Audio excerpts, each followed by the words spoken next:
Alright, slip on your Vans, fasten those fingerless gloves, and blast off on a chrome-trimmed time machine to the 1980s BMX explosion.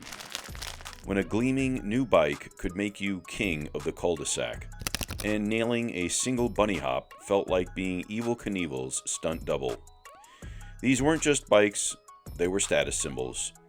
Rolling dreams decked out with mag wheels and enough stickers to qualify as mobile graffiti.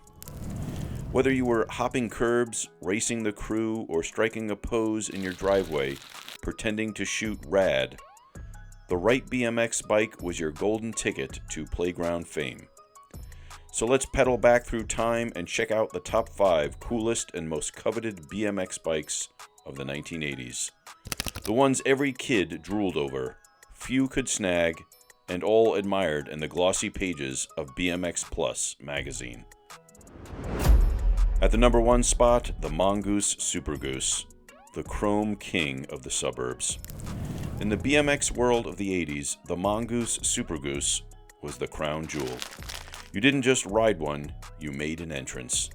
Its chromally frame shimmered like a beacon under the summer sun, and that bold logo promised speed before your sneakers even touched the pedals.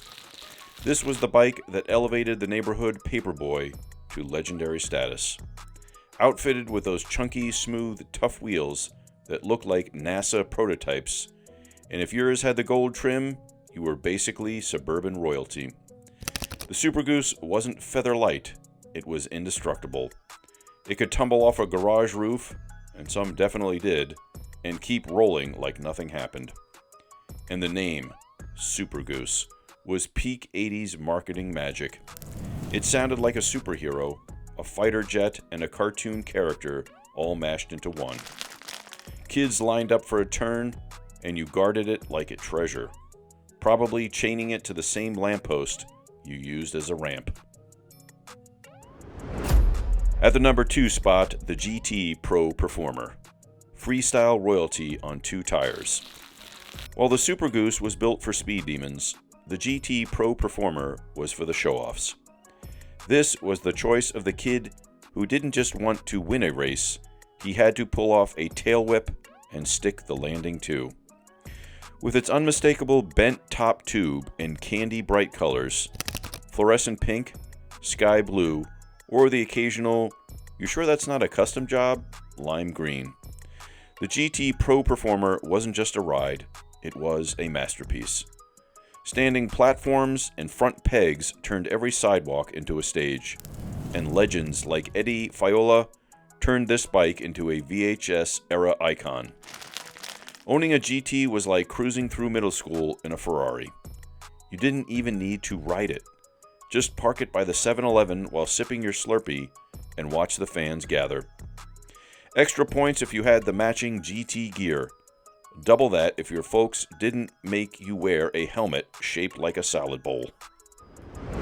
At the number 3 spot, the Redline RL22, the sleek, silent trickster. If BMX bikes had rockstar personas, the Redline RL22 was the cool, late-arriving headliner who quietly stole the show. With its sharp red and white paint job and iconic twin-top tube, it looked fast, just sitting still. This was a precision machine. It didn't merely roll, it glided. You felt every ounce of craftsmanship as you hit the ramps. It wasn't the flashiest, but those in the know recognized Redline as the pro's choice.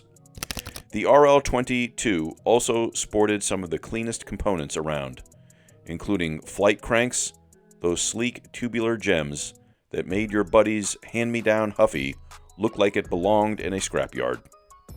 If you had one of these back then, your allowance was probably larger than most people's rent. And at the number 4 spot, the Haro Master, the bike that believed in flight. Before Rad brought backflips to the mainstream and Send It became a lifestyle, the Haro Master was already shaping freestyle BMX. Designed by Bob Haro, the godfather of BMX freestyle, this beauty turned sidewalks and curbs into launch pads.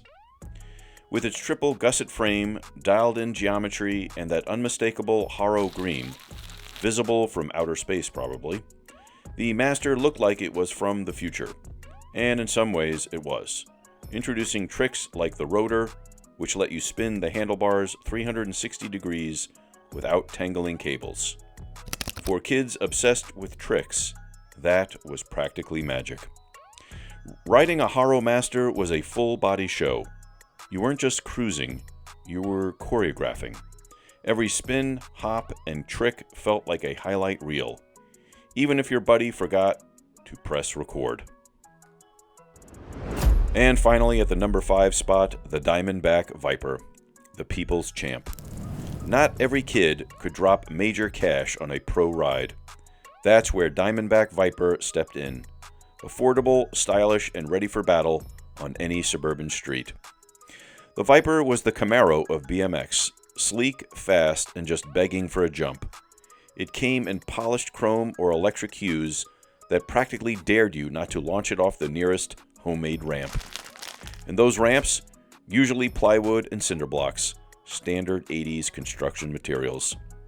Every Viper rider swore it was the toughest, fastest, slickest bike on the block, especially compared to the heavy department store clunker with foam grips falling apart like stale bread.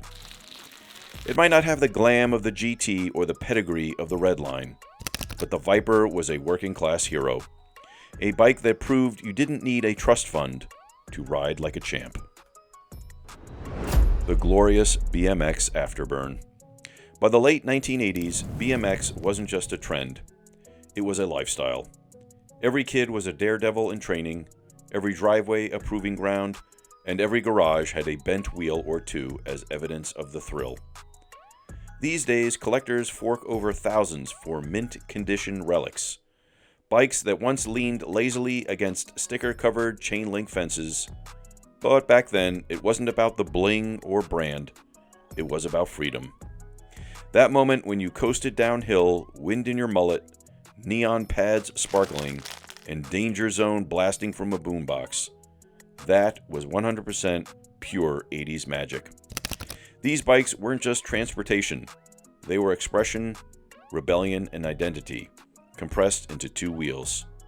So here's to the bikes that crowned us neighborhood royalty, made us stunt legends in our minds, and kept us forever 10, with skinned knees and gravity-defying dreams. Because in the 1980s, your BMX wasn't just a bike, it was everything.